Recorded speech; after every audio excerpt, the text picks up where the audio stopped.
En 11:19 de la noche son ya y estamos en Contacto de Verano. Nos acompaña la doctora Ana María Choquehuanca, ella es la ministra de la Mujer. Y la verdad es que podríamos conversar con ella un montón de temas porque, como ustedes saben, ella es ministra de Estado en la cartera de Mujer. Pero hoy queremos hablar de su cartera porque creo que no hay ningún peruano que no esté indignado, que no esté con la piel completamente escarapelada después de ver lo que ha pasado con esta niña Jimena. Y no solamente por lo que le ha pasado a esta pequeña, sino porque Jimena es un recuerdo de que vivimos en un país en donde la vida de los niños está en juego, en donde nuestras niñas son violadas, nuestros niños son violados, y en donde hay una población gigantesca de niños en riesgo. Entonces, con este tema quiero darle la bienvenida a la ministra que ha tenido la gentileza de acompañarnos y que además, antes de comenzar, nos ha dicho que mañana mismo se tomarán medidas y yo le voy a preguntar cuáles. Buenas noches. Buenas noches, ministra. Bueno, en realidad este tema ciertamente nos ha golpeado a todos y va a seguir golpeándonos en la medida de que eso siga sucediendo. La semana pasada yo estuve en Tacna, había una menor de 9 años que tuvo una bebé. Casos como este hemos atendido bastante, atendemos muchos casos de estos. Si bien es cierto, como Ministerio de la Mujer somos órgano rector de niños, niñas y adolescentes, poblaciones vulnerables, mujeres, personas con discapacidad, si hablamos de adultos mayores igual. O sea, es una problemática muy compleja y muy grande en el país. Pero para eso creo que nosotros lo que necesitamos hacer es no hablar de un presupuesto que no nos alcance en primer lugar, no hablar solamente del tema de atención, o sea, concentrarnos en la atención. Ministra, Un presupuesto, por ejemplo, que nosotros manejamos en los ministerios y que no nos permite de repente hacer muchas acciones que quisiéramos, pero que estas sí se pueden articular, sí se pueden gestionar a través de cooperación, a través de empresa privada, a través de acciones como la que vamos a hacer mañana, que nos permitan poder hacer un trabajo conjunto y articulado. Pero, ministra, ¿qué más importante en el presupuesto de la República que cuidar a nuestros niños? Sí, nosotros tenemos los INAVIP, manejamos un presupuesto para ellos, son 41 centros de atención residencial. Ese, por ejemplo, es otro tema, ¿no?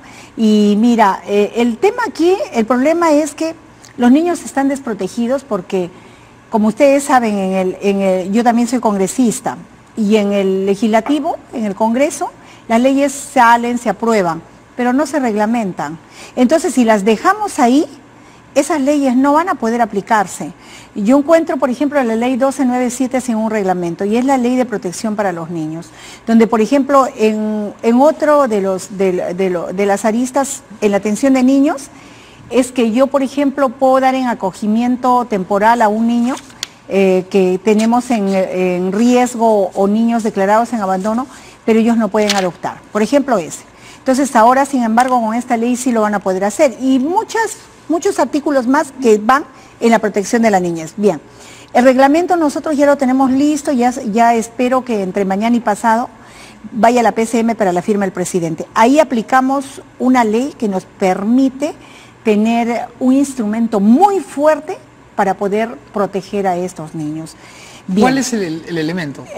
¿La propia ley? La propia ley. El peso y el reglamento que nosotros mismos hemos elaborado en mi gestión. Un poco este reglamento, aparte de, ministra. Mira, de la ley. La ley la conozco, le pregunto del bueno, reglamento. Y le hago la pregunta porque en el Perú lo que sobran son leyes. Claro. Lo que nos falta es justamente cómo hacemos para que la ley se aplique. Entonces, por eso le pregunto, ¿qué va a presentar usted en ese reglamento que impida que nunca más haya una Jimena? Las acciones que nosotros vamos a emprender van sustentadas y esta ley sirve como un soporte para que nosotros podamos realizar acciones en favor de los niños de una forma más amplia, no estar amarrado con esto.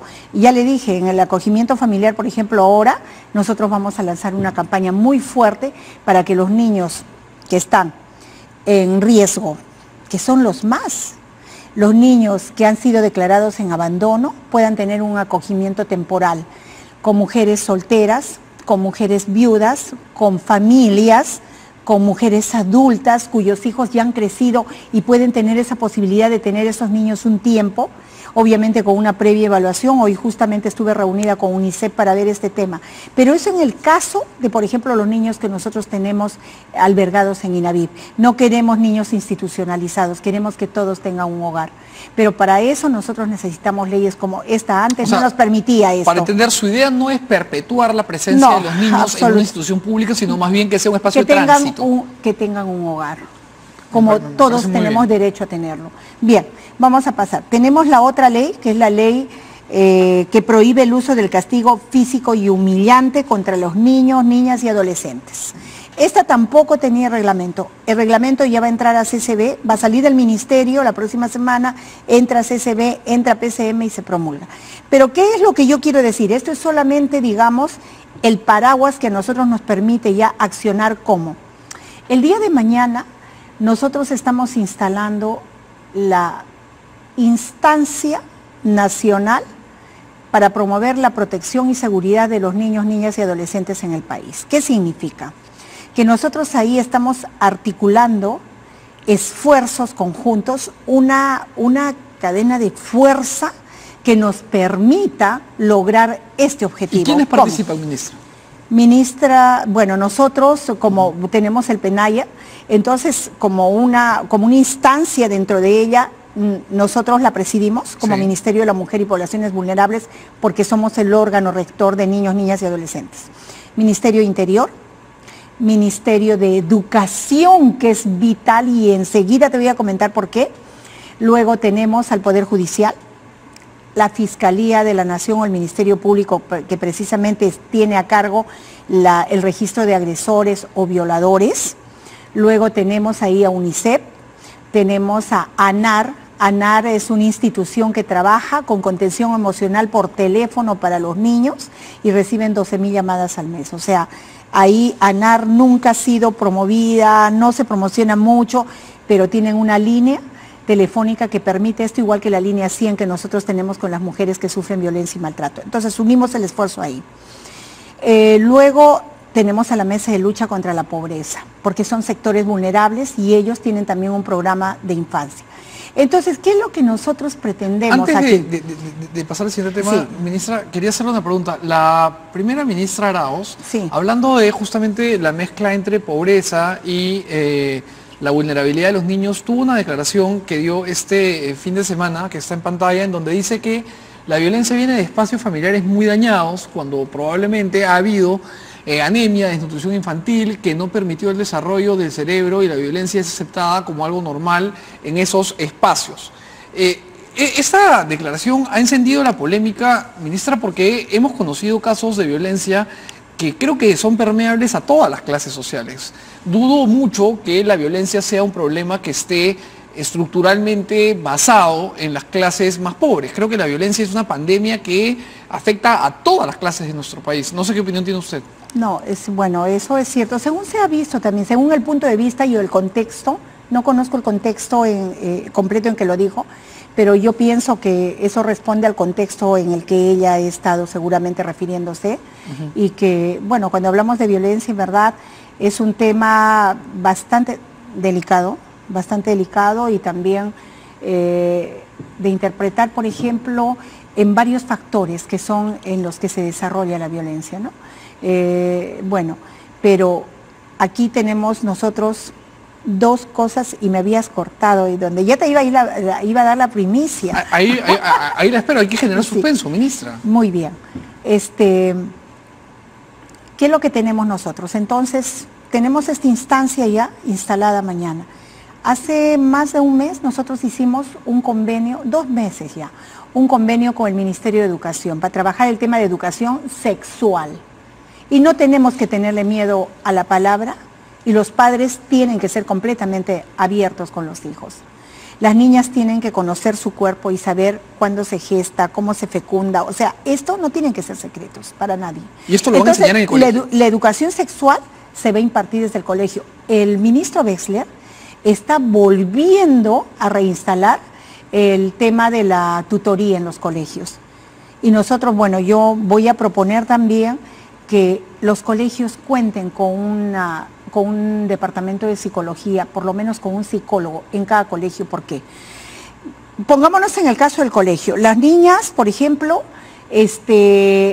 tienen a la maestra enfrente y la maestra nota que una de las niñas está como deprimida, desatiende, está en otra, no está. Entonces ella lo que tiene que hacer es inmediatamente reportarla al psicólogo. O sea, lo que usted nos está diciendo es que el maestro es el primero que podría detectar la situación de violencia. Sí, lo que está viviendo la niña. De repente está viviendo tocamientos indebidos. Ahora, ministra, de repente está viviendo una situación de violencia psicológica. Ahora, pero hay sectores conservadores en el Perú, que usted los conoce bien, que van a saltar hasta el techo. Bueno, que salten lo que quieran, porque me encanta escucharla decir no eso. podemos, Bravo. no podemos seguir con este tema del género, si a eso nos estamos refiriendo. A ya eso basta. le pregunto. No, ya basta. Esto impide que nosotros podamos llegar a los colegios para hablar de una educación sexual que lo único que pretende, y que pretendo yo como ministra, pretende el ministro Wexler como ministro, es que los niños aprendan a defender su cuerpo, que los niños desde chiquitos sepan que su cuerpo es suyo, que nadie lo toca, que ellos no tienen por qué sentirse amenazados con nadie, que ellos tienen que ir donde la maestra, donde el papá, donde la abuelita a decirle, me está pasando esto, y tiene que ser abierto. Los niños tienen que conocer sus derechos. He hablado de la ley que prohíbe el uso del castigo físico y humillante. Y eso hemos visto algunas imágenes en los canales, cuyos padres los lastiman físicamente, les ponen candados mentales psicológicamente. Eso no puede seguir sucediendo. ¿Qué vamos a hacer en esta instancia?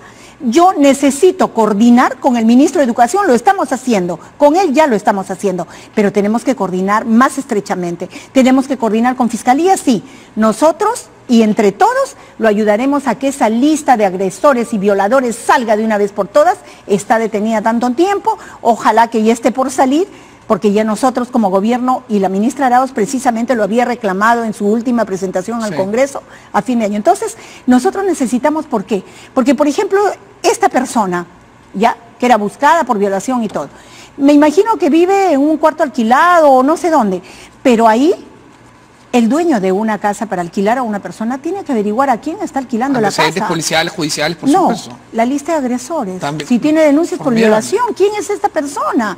Ahora, tenemos al Poder Judicial. Si bien es cierto, nosotros sabemos que tiene una carga procesal terrible, pero tiene que ser diligentes, tiene que haber prioridades. ¿Y dónde las vamos a establecer?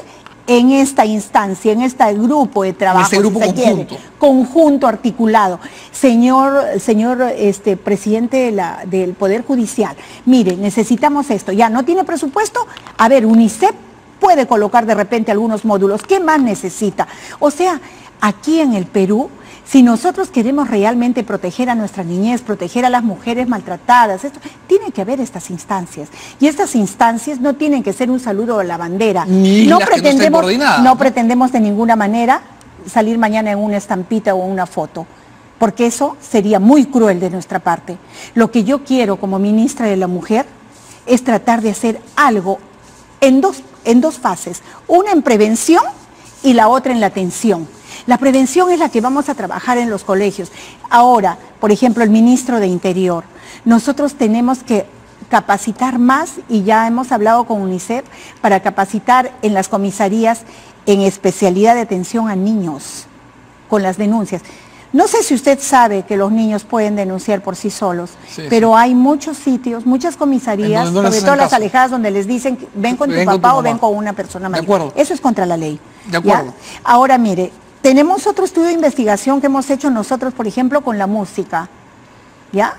Y en la música nosotros detectamos unas letras, tenemos porcentajes, eso también lo vamos a presentar. Precisamente estamos terminando de trabajar el observatorio en el ministerio, que va a permitir a todos, nosotros vamos a sistematizar todos los porcentajes, todas las estadísticas que maneja el Poder Judicial, la Fiscalía, a través de esta instancia. Entonces, sí, y los medios de comunicación y todos van a tener eso en el día. Y el éxito, ministra, de este proyecto que usted emprende mañana, no de esta instancia, será que estas cifras caigan. Tienen que caer. Tienen que caer. Su éxito va a ser el de todos los peruanos. No, ahora, es que el éxito es de todos nosotros. Se lo digo, las autoridades, si usted tiene éxito en esta instancia, pues será el éxito de todos los peruanos. Ahora, quiero preguntarle directamente una cosa que le pregunté de manera tangencial. Cuando este tema se ha puesto sobre la mesa, ministra, hay grupos, como por ejemplo el grupo Con Mis Hijos No Te Metas, que ha señalado de manera enfática que la educación sexual debe impartirse en casa, que la educación sexual debe limitarse a una esfera privada. Y otros grupos han dicho, como usted ha señalado, que la educación sexual necesariamente tiene que darse en el colegio porque los niños tienen que saber qué es su cuerpo y cómo se protege su cuerpo. Ni solo en Lo el que colegio, quería decirles, su cámara, ministra, está ahí, háblele a quienes no quieren impartir educación sexual. Ni solo en el colegio, ni solo en la casa. Complementado en ambos. Este trabajo tiene que ser articulado entre el educador y entre el padre de familia. Y un llamado de atención también a los padres. ¿Qué estamos haciendo? ¿Estamos controlando a nuestros hijos con las famosas redes sociales? Estamos también insertando en una de las tareas para el Ministerio de Educación el acoso cibernético, precisamente de estos violadores. Que usan las redes, ¿no? Para llegar a donde estos Entonces, niños. Nosotros trabajamos, cierto. Tenemos tiempos difíciles, cierto. Tiene que trabajar el papá y la mamá, cierto. Pero, ¿y los hijos qué? ¿Estamos esperando que suceda lo que hemos visto? Estamos esperando que nuestros hijos... Mira, de 0 a 5 años, la violación, tenemos las estadísticas en el Ministerio. Un niño que ha sido violado de 0 a 5 años, ¿quién ha sido el violador?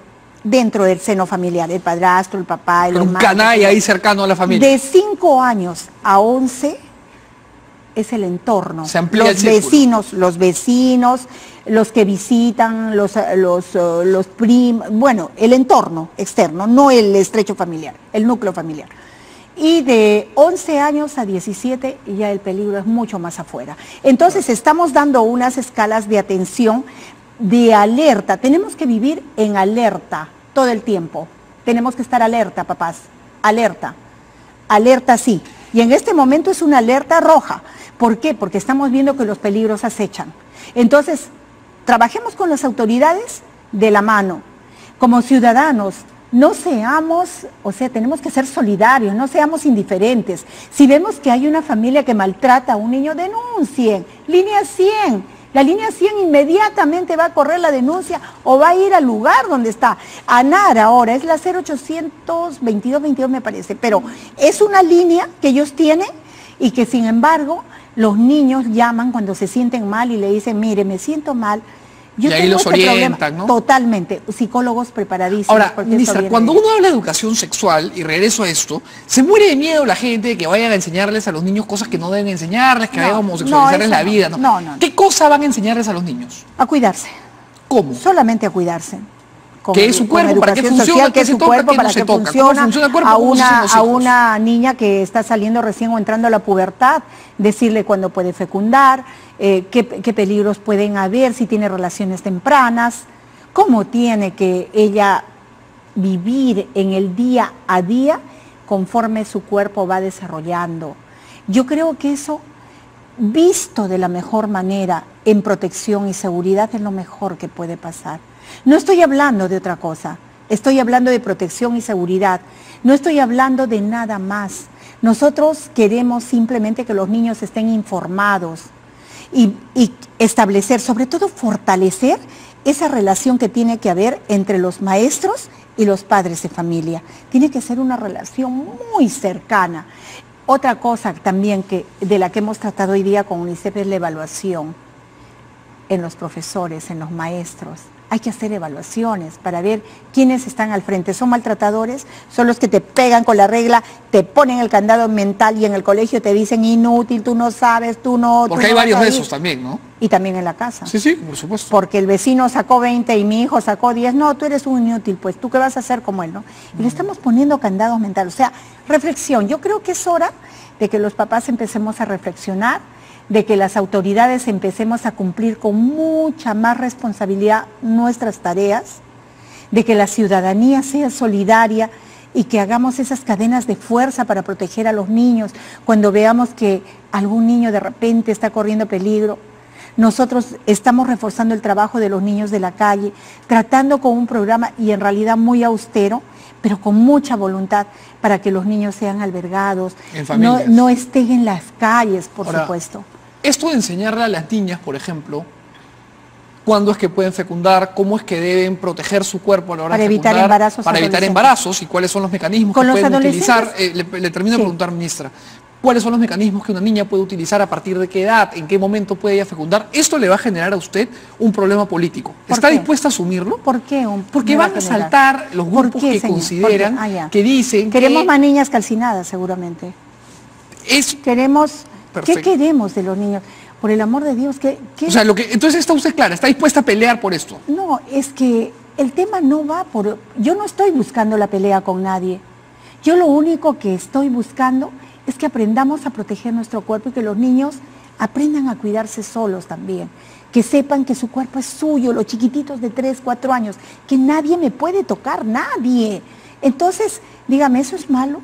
Yo no, o sea, pero yo me no me toca a mí pregunto, opinar, yo estoy de acuerdo con usted, ministra. No, es que yo creo que ya esto tiene que dejar de ser un tabú. No estoy orientándome, no estoy yéndome por otros caminos que de pronto se están imaginando que pueden pasar, no. Esto es algo muy claro, muy transparente, y yo creo que sobre todo tiene un objetivo también claro y transparente, cuál es buscar la protección y la seguridad de los niños. En adolescentes, por ejemplo, estamos trabajando un programa con Promundo, esperamos poderlo cerrar cuanto antes para trabajar con los adolescentes varones, para evitar, en prevención, para evitar maltratadores, o sea que los adolescentes no sean los posibles... Claro, los posibles autores de un feminicidio. Porque cuando ven conductas de violencia en casa o en el barrio normalizan y necesitan que les expliquen Ahora, que eso no es así, hay un tema muy crucial acá y es un tema muy importante que atender también.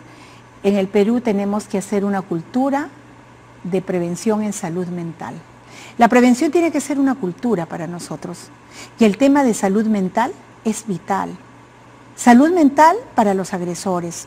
Cuando, por ejemplo, nosotros queremos hacer un piloto con los agresores, por ejemplo, que van a los penales. Con ellos hay que trabajar, ver las causas, analizarlas, ver dónde es que nosotros podemos prevenir y evitar ese suceso para que estas personas hayan ido a parar a donde están. Penas drásticas, sanciones ejemplares. ¿Creen la pena de muerte? Tiene que haber. En situaciones como esta, yo creo que sí. Sí, pero el tema también es un tema bastante delicado, hay que analizarlo muy bien, pero yo creo que en este momento aquí en el Perú nosotros no podemos, porque tenemos un compromiso con derechos humanos, con la Comisión Americana de Derechos Humanos, Interamericana de Derechos Humanos.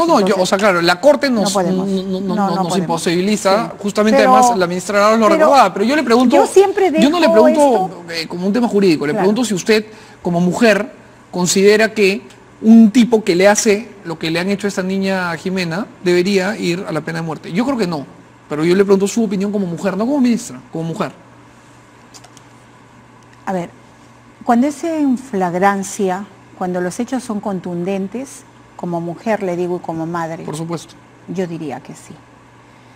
Pero cuando son hechos en proceso de investigación, ahí es donde, por eso es que el Perú me parece a mí que aquí se adquirió este compromiso y que este compromiso ha sido validado en varios países también.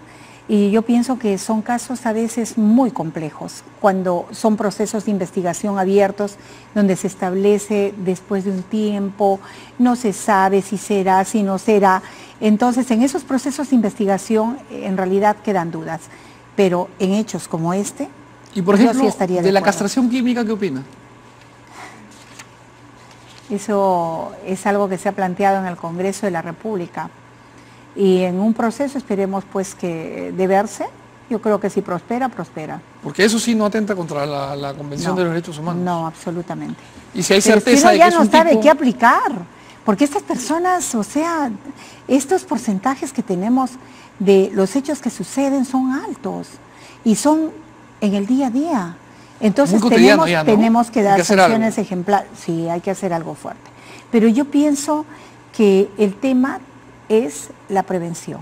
Correcto. Porque estamos atendiendo, damos atención, estamos atendiendo los casos, pero tenemos que trabajar mucho en prevención. La prevención es un arma vital para evitar estos hechos en el futuro.